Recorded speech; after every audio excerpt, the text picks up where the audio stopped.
I feel like a big part of my job is to help runners not make certain mistakes, specifically mistakes that can lead to an injury or a decrease in performance. And I did this IG Live about 3 foot and ankle mistakes runners are making, and I had great feedback. So I thought I would share it with you in case you missed it. But I want to give you some actionable steps and tips that can help you prevent injuries from coming on and even get you out of pain. Now, these are mistakes that I have seen over and over again, and I lumped them together. Honestly, it was hard to pick just 3 because there's so many mistakes that are being made, like I said. But we're gonna dive into these 3 mistakes and how to fix them. Welcome back to the podcast. I'm your host, Dr. Lisa, and I am currently trying really hard not to stare at my email every 2 seconds because today is the day I find out if I get into the Chicago Marathon. Now, if you know me, you know I just ran my first marathon and I thought it was fantastic. I thought it was fun. I also thought it hurt like crap. And I kind of just want to experience it again, but in a bigger environment. So I thought, why not just put my name in the Chicago lottery and see what happens? And I played it so casually when I did that. And now that it's the day and like leading up to this day, I'm like, I better get in. Even though I was like, we'll see. If the running gods want me to run it, then they'll pick my name. But now I'm like, they better pick my name. It's funny how that works out. But I actually I had 3 races on my schedule for next year, and 2 are already out. They're out. One because I have a trip to Arizona that got scheduled the day of that 10K. The other one, we just got a wedding invite out of town for the day of a half marathon. And it's like, I even tried to barter with my boyfriend, like, do I have to go to this? I don't really know the person. And he's like, you're going. It would mean a lot. I'm like, oh, don't guilt trip me. I really wanted to PR this half. So I'm really hoping to get into the Chicago Marathon. My fingers are crossed, my toes are crossed. I'm like, please, please, please. I've never been to Chicago. I think it'd be so cool. But you know what? If it doesn't work out, I'm just gonna pick another race. That's really what it comes down to. It's not the end of the world, you know, even though it can seem like it. But as I said before, I talked about the 3 foot and ankle mistakes runners are making in an IG Live.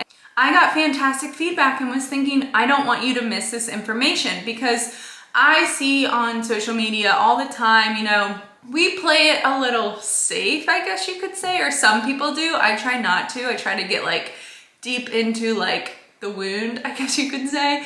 But some people play it safe when they're talking about information and like how to help a runner get out of pain. And it's like, well, don't rest it. You don't need to ice it.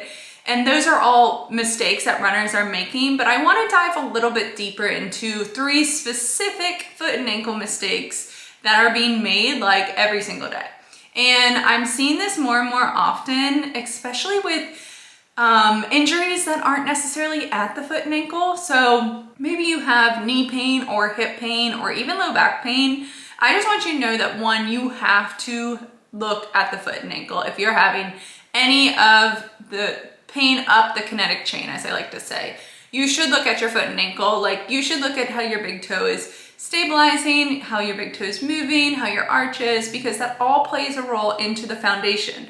The foot and ankle is the foundation of the body. As you know, it's what touches the ground, it's what pushes us off the ground. So it has to be stable, it has to be strong, it has to be mobile in certain areas, and it has to be quote unquote stiff. Stiffness is something that is looked at in a Gait lab, but it is important that it does display stiffness, which is improved with plyometrics. So we want certain areas to be nice and strong. We want certain areas to be nice and stable, certain areas to be nice and powerful, and certain areas to be nice and mobile. Otherwise, you're gonna have some compensations going on when you're walking, when you're doing daily activities, but also they're really gonna come out when you're doing a high impact activity like running. So for example, let's say that your ankle is nice and stiff. We do not want it to be nice and stiff, but let's say it is. Say you have a history of ankle sprains, your ankle is nice and stiff. Maybe you even sound really loud when you're hitting the ground, like it's almost like a pounding pavement sort of situation, like everyone can hear you running from a mile away. example is my boyfriend. I always just stare at him like, you need to be softer on your feet a little bit. And that comes down to ankle mobility. So if you don't have enough ankle mobility, then you're not able to absorb the shock like you should. If you can't absorb the ground reaction force, absorbing that shock, you're not able to disperse the forces throughout your lower extremity, because we don't want all the forces from the ground to go through one area of our body. That is a good way to overload the system and a good way to set yourself up for an overuse injury. So we really want, it's an art and a science. Some areas need to be super stable, some need to be super mobile, and some need to be super strong.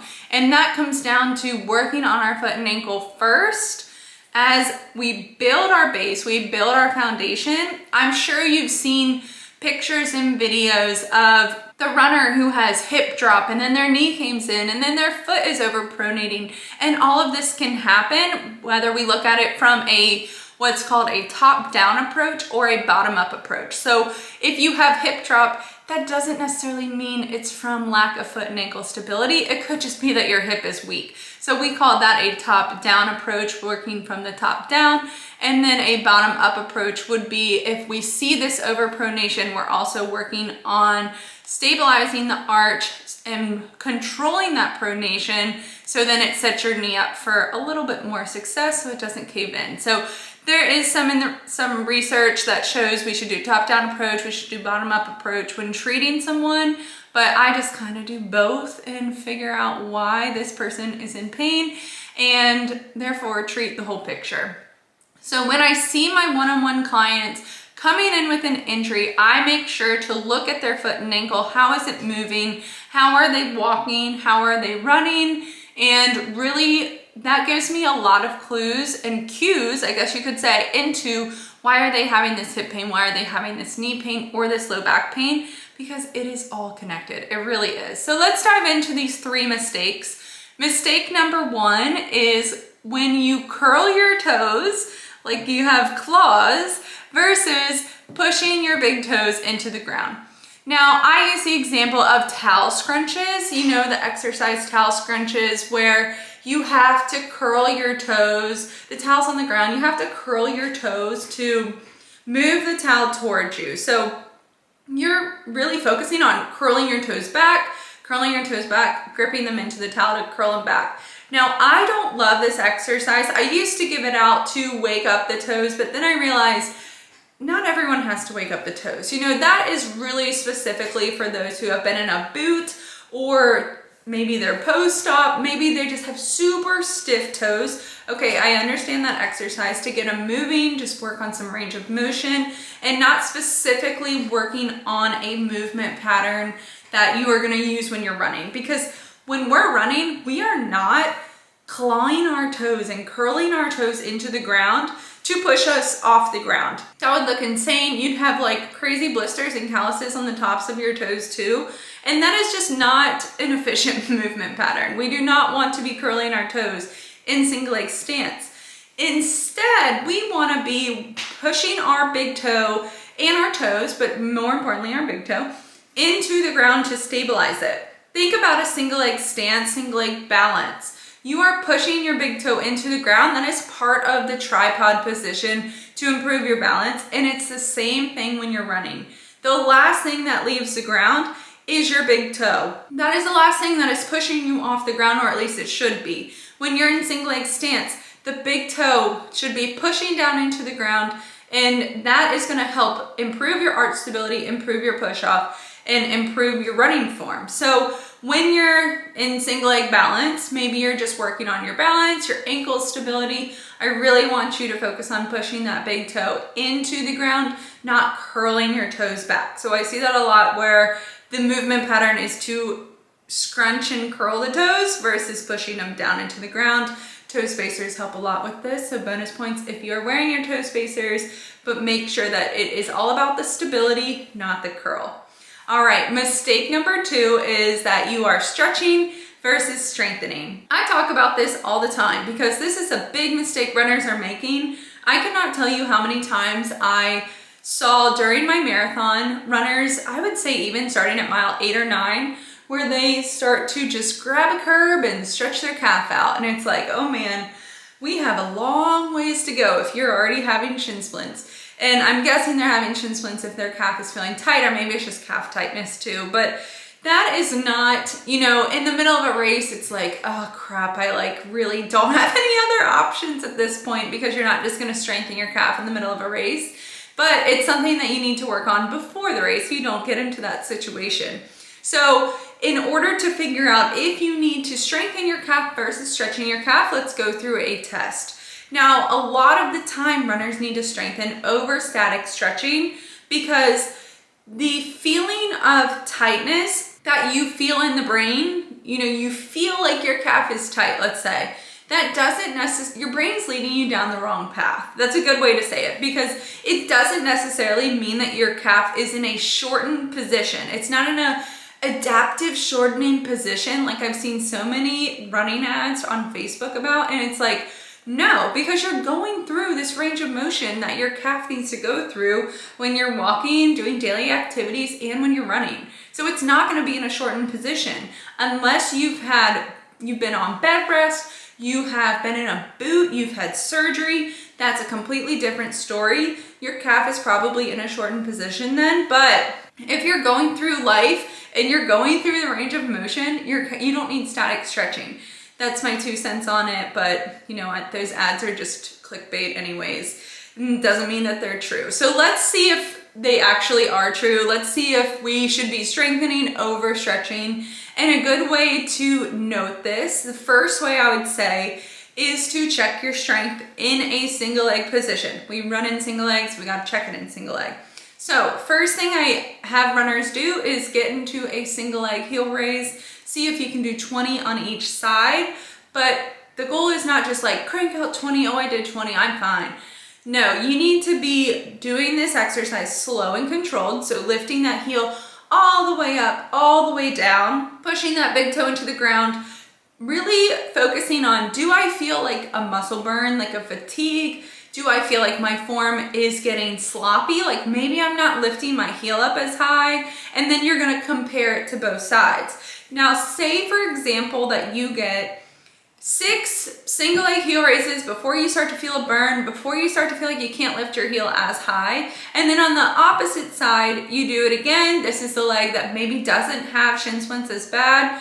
And you are able to do 18. Okay, that's a huge difference. Like I want you to compare both sides because it really does say a lot about what's going on. So if you're like, oh, I did 6, okay, it's a good idea. We might need a good little tidbit that we might need to strengthen into single leg versus stretching.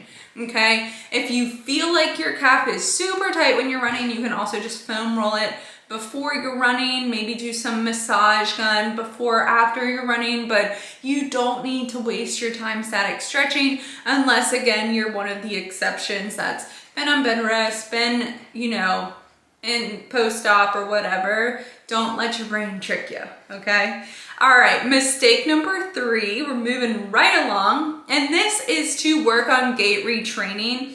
I don't talk about this a lot, but I do think it's really important, and it's something that has been popping up a lot, and I'm really considering adding a little section into the foot and ankle program about this, because I do think it's important, and I am realizing, okay, just because you are strengthening, stabilizing, mobilizing into these different movement patterns does not mean you are breaking a habit that you have been doing for 15 plus years.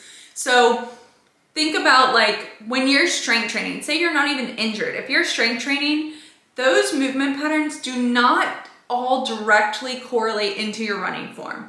I know, I'm sorry that that's the case, but that is why you have to continue working on your running form and the cues and everything. It's not just, oh, all strong runners are healthy runners and efficient runners.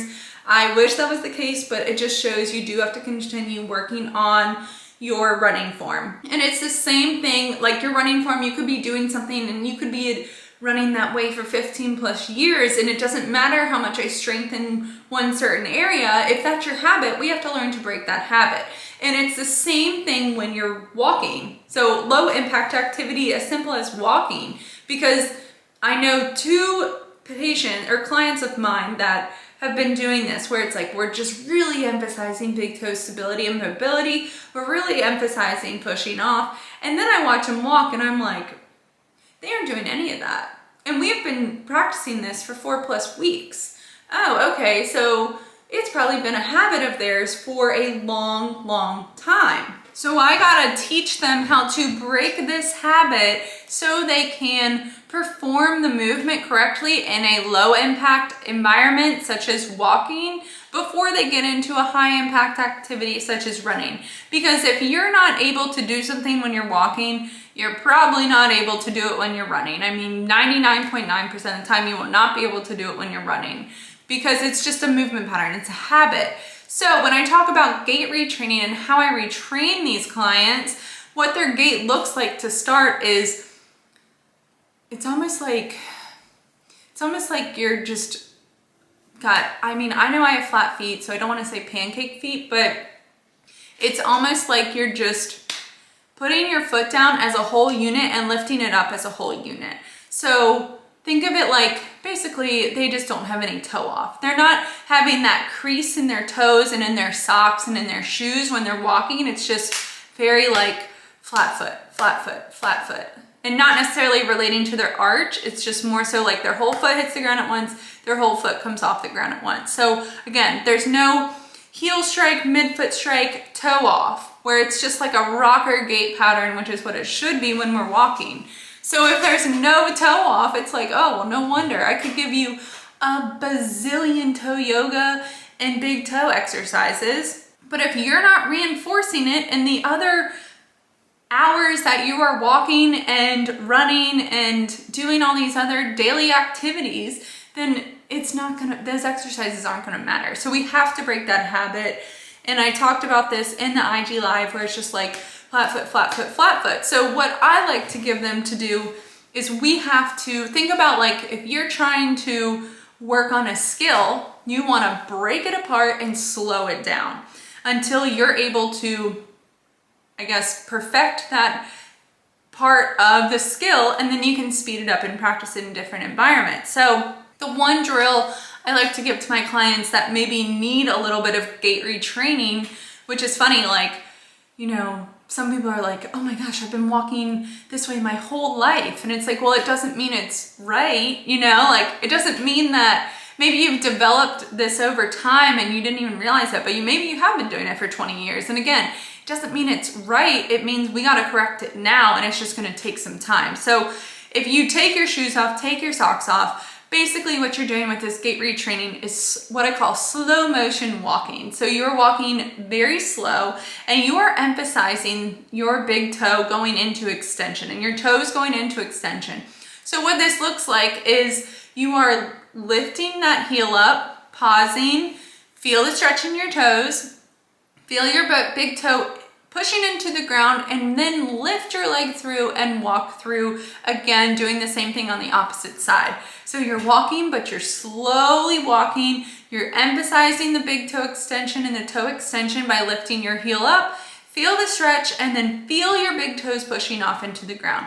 I like to do this barefoot, or you can do it with socks. I like to do it barefoot because our feet don't touch the ground as much as they should throughout the day, and I like to get that feedback from the ground as well. So you can do this around the house. You can do this literally after you run even, especially if your big toes tend to get tight. But just doing it time after time after time again, where you're just slowly walking, you're taking short strides, you're emphasizing lifting that toe up, or lifting the heel up, stretching the big toe, and then moving forward. It's nice and slow, it's simple, it's easy. And if you feel a stretch in your big toe when you're doing it, it's like, oh, okay, this is maybe why I haven't been doing it this way. And then you can slowly speed it up as it starts to feel better. You start to feel more comfortable with it. You're not having to think as much about it. So that's just one mistake that runners are making, is not working on your gait and just hoping for the best. Because sometimes, you know, we have to break habit. There are times where we have to break habit, especially if it's been, you know, the longer the habit, the harder it is to break. So I hope this episode was helpful. If you are having foot and ankle pain, I encourage you to go through the foot and ankle program, as it is 12 weeks of running specific exercises that you go through that get you out of pain. Like I said, don't be surprised if there's a gait retraining video in there just to really emphasize breaking the habit. But other than that, if you enjoyed this episode, please rate and review it, and I'll see you next time. Bye.